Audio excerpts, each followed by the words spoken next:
بسم اللہ الرحمن الرحیم۔ السلام علیکم۔ رب اشرح لی صدری ویسر لی امری واحلل عقدۃ من لسانی یفقہوا قولی۔ رب زدنی علما رب زدنی علما رب زدنی علما۔ ڈیئر اسٹوڈنٹس، میں ہوں محمد عارف اور آپ دیکھ رہے ہیں میرا YouTube channel Arif the educator. آج میں M Ed elementary education course code 826 کا لیکچر نمبر 18 جس کا عنوان ہے مشق کا طریقہ تدریس، اس کے متعلق آپ کو پڑھاؤں گا، اور امید کرتا ہوں کہ میرا یہ لیکچر آپ کے لیے مفید اور کارآمد ہوگا۔ اس سے پہلے میں 17 لیکچر اس ٹاپک پر یا اس کورس کوڈ 826 پر دے چکا ہوں۔ اگر وہ ابھی تک آپ نے نہیں دیکھے تو میرے آفیشیل یوٹیوب چینل پر جا کر آپ انہیں دیکھ سکتے ہیں۔ تو آئیے بغیر کسی دیر کیے اس سبق کو شروع کرتے ہیں۔ مشق کا طریقہ تدریس، ڈرل میتھڈ۔ سب سے پہلے ہم مشق کی تعریف دیکھتے ہیں، ڈیفینیشن اس کی کیا ہے۔ مشق ایک ایسا تدریسی تکنیک ہے جس میں نفس مضمون یا سرگرمی کو درانے سے طالب علم کی کارکردگی کو درست اور بہتر بنایا جا سکتا ہے۔ اس سے مشق کا مقصد دہرائی کے ذریعے کسی مہارت یا صحیح معلومات کا پختہ کرنا اور غلطیوں کی تصحیح و اصلاح کرنا ہے۔ مشق کی وجہ سے مخصوص مہارت خودکار رد عمل پیدا ہوتا ہے، یعنی ہر دفعہ دہرانے سے غلطیوں کی اصلاح ہوتی چلی جاتی ہے اور ہر دہرائی کے مکمل ہونے کے ساتھ غلطیاں بھی تقریباً ختم ہو جاتی ہیں۔ مثلاً بچہ اگر پہاڑوں کی مشق کر چکا ہو تو فوری طور پر ضرب کسی بھی سوال کا جواب دے سکتا ہے۔ اہمیت اس کی یہ ہے کہ اہمیت مشق سے جو ہوتا ہے وہ درست چیزیں یاد کروائے جا سکتے ہیں۔ اس طرح کسی بھی مضمون کے اصول قوانین کو بھی یاد کروایا جا سکتا ہے۔ عملی نوعیت کے مضمون کے لیے مشق کے بغیر بہترین تعامل کے بارے میں سوچنا بھی مشکل ہوگا۔ مثلاً طبیعیات، کیمیائی خیاطات، ٹائپنگ، کمپیوٹر، گھریلو معاشیات اور تعلیم جسمانی کی سرگرمیاں مشق کے بغیر درست طور پر سر انجام نہیں دی جا سکتی۔ ہمارے اسکولوں میں عموماً تعلیمی ترجمات کی مشق کروائی جاتی ہے۔ مشق کا یہ پرانا تصور خطرناک خالی نہیں ہوتا۔ غیر دلچسپ مشق سے کوئی بات نہیں سیکھی جا سکتی۔ زبان کی تدریس میں مشق الفاظ کے معنی رٹنا طالب علم کی زبان کا ماہر نہیں ہوتا۔ اس طرح وہ اگر لغت کے تمام الفاظ کے معنی رٹے لے تو اسے ادب زبان میں مہارت حاصل نہیں ہوتی۔ عام طور پر یہ دیکھا گیا ہے کہ اس قسم کی کوشش بیکار ثابت ہوتی ہے۔ مشق اسی صورت میں کارآمد اور مفید ہو سکتی ہے جب اس میں طلباء کی دلچسپی برقرار رہے۔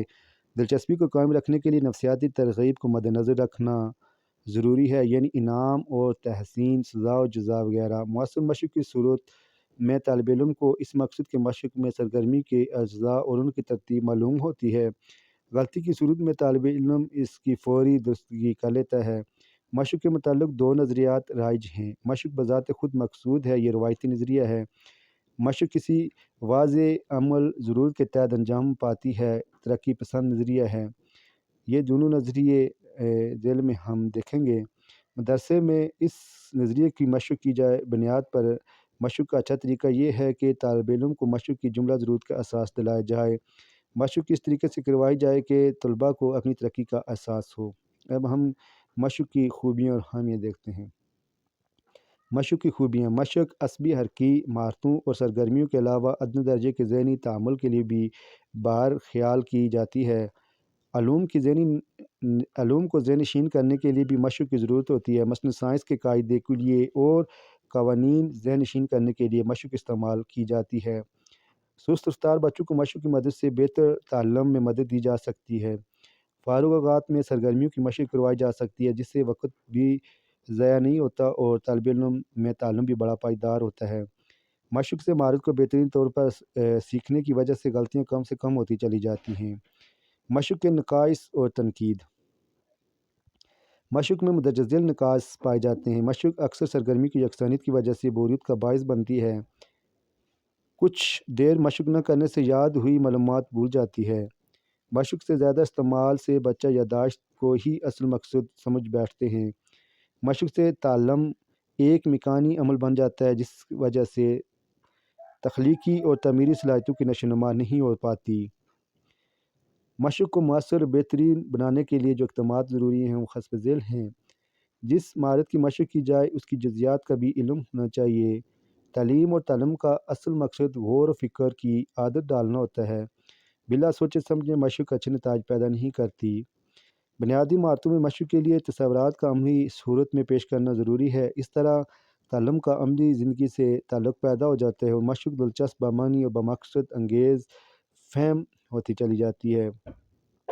مشق میں یکسانیت برقرار رکھنے کے بجائے ایک سے زیادہ طریقے استعمال کرنے سے یہ زیادہ مؤثر ثابت نہیں ہوتی۔ مشق میں تسلسل برقرار رکھنے کے لیے مناسب وقفوں کے بعد مشق جاری رکھی جائے۔ مسلسل ایک کام کرنے سے تھکان، اکتاہٹ پیدا ہوتی ہے۔ طلباء کی مشق کے لیے پہلے آمادہ کیا جائے، پھر مشق کروائی جائے۔ طلباء کو مشقوں کے نتائج سے باخبر رکھنا ضروری ہے۔ اس مقصد کے لیے مناسب وقفوں کے بعد آزمائشیں دینا بھی مفید ہوتا ہے۔ اس سے طالب علم کو اپنی کامیابی کا اندازہ ہو جاتا ہے۔ اس طرح طلباء کی حوصلہ افزائی کرنا اور شاباش دینا بھی بہترین نتائج پیدا کرتا ہے۔ کام کے مشکل حصے آخر میں مشق کے لیے دیے جائیں۔ ہمیشہ آسان سے مشکل کی طرف چلا جائے۔ آسان حصوں کی مشق پہلے اور پیچیدہ حصوں کی مشق بعد میں کروایا جائے۔ مشکل مشق سے آغاز نہ کروایا جائے۔ عملی طور پر مفید کاموں کی مشق پہلے کروائی جائے۔ مشقوں کی ترتیب منطقی اور نفسیاتی ہونی چاہیے۔ طلباء کے نفسیاتی تقاضوں، عملی ضرورتوں کو مدنظر رکھنے سے تعلیم زیادہ مفید اور بمقصد بن جاتا ہے۔ ڈیئر اسٹوڈنٹس، یہ تھا میرا آج کا لیکچر۔ امید کرتا ہوں کہ یہ آپ کو پسند آئے گا۔ السلام علیکم، خدا حافظ۔